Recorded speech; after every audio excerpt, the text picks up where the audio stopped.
Welcome back to Hannity and Combs. I'm Rich Lowry in for Sean. Was there or wasn't there a sexual assault at the Playboy Mansion? We go to Jonathan Hunt for the latest. Jonathan?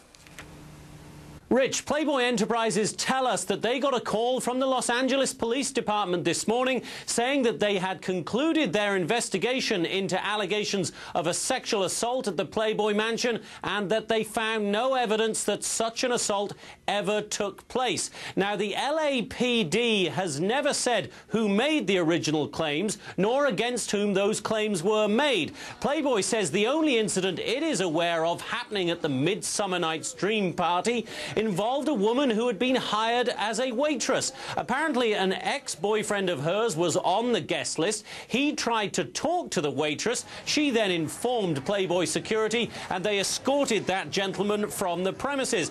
Now, among the 800 or so guests at this extraordinary event were the likes of Paris Hilton, looking only as Paris can look, and scores of other celebrities. Playboy, meantime, says it takes security at these events very seriously, and security not just for those who live at the mansion, but for every guest who attends an event there. In a statement, the company said it also thanks the LAPD for a quick and thorough investigation of this matter. So now it's back to business at Hughes House. Rich?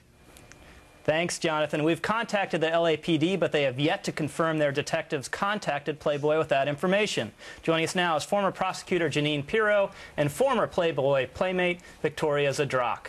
Now, Victoria, you've been to these parties. What are they like? Well, the Midsummer Night's Dream is the largest, the most glamorous party of the year. There's over 800 guests, all dressed. The women are dressed in lingerie.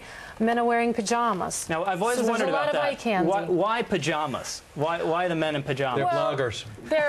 What did you say? They're bloggers. Well, have started out the tradition, so it's a very relaxed, comfortable environment for men. Women are the ones I'm not relaxed around other people when I'm in my pajamas. Yeah, so maybe I'm too repressed. Look like, Well, you don't want to know.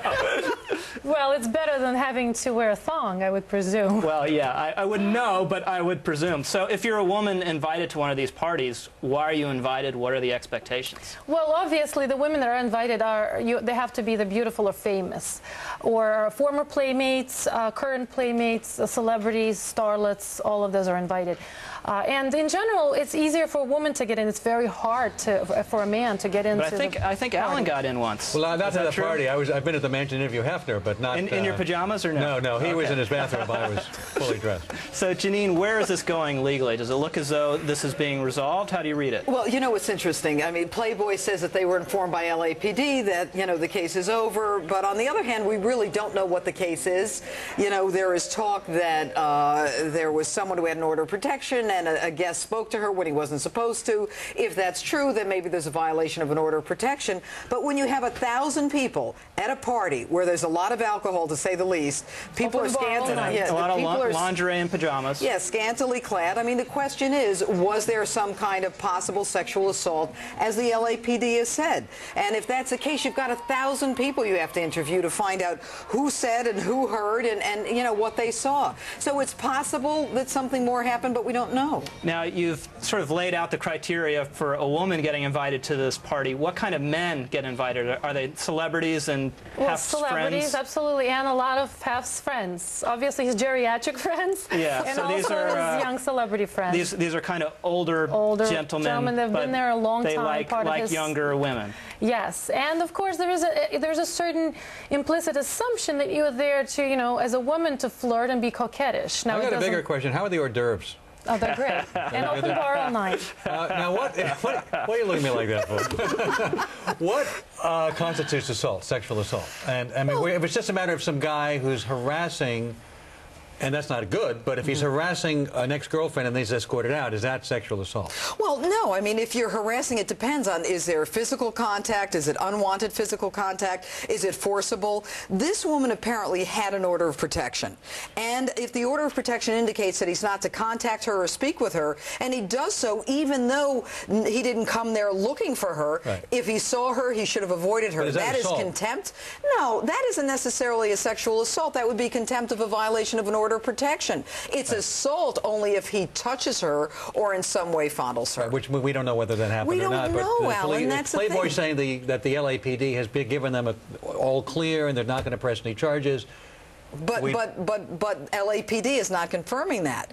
And the fact, why wouldn't they confirm that if that's true? Well, because it's quite possible they're still investigating, or, you know, when you think about it, this isn't like there's some unknown person on the loose. My sense is that they know who it is they're looking at, and they need to get the surrounding evidence to make sure they either have or don't have a case. Victoria, how well behaved are people at these parties? I mean, you don't normally see this kind of stuff go on, or harassment or anything like that. They're not like a girl's gone wild. No, they're relatively well. I've been there a couple of times. It's a pretty staid place. It's not this wild thing everybody makes it they're up. the stage. There's a lot of security. However, the premises are very large, so there's plenty of private places. And if you go walking, you can encounter a couple making out He's got that right there room and with then. a rubber floor. On the famous grotto, too. Yeah, people are making out pretty much everywhere. So, but it's consensual most of the time. You would hope so. However, you know, there's a lot of alcohol. There's, you know, there's a lot of pheromones. There's a lot of hormones in the air. So I could see how things could be misunderstandings. So how do you see this winding up, Janine? Do you think? You know, I think it'll wind up, Alan, and not that I have any inside information, but I think it'll wind up very quietly. I think if anything outrageous had happened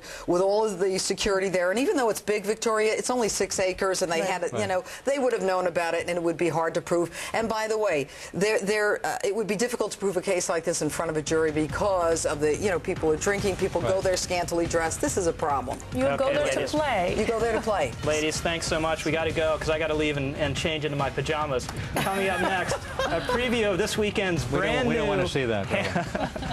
A brand new Hannity's America. Stay with us.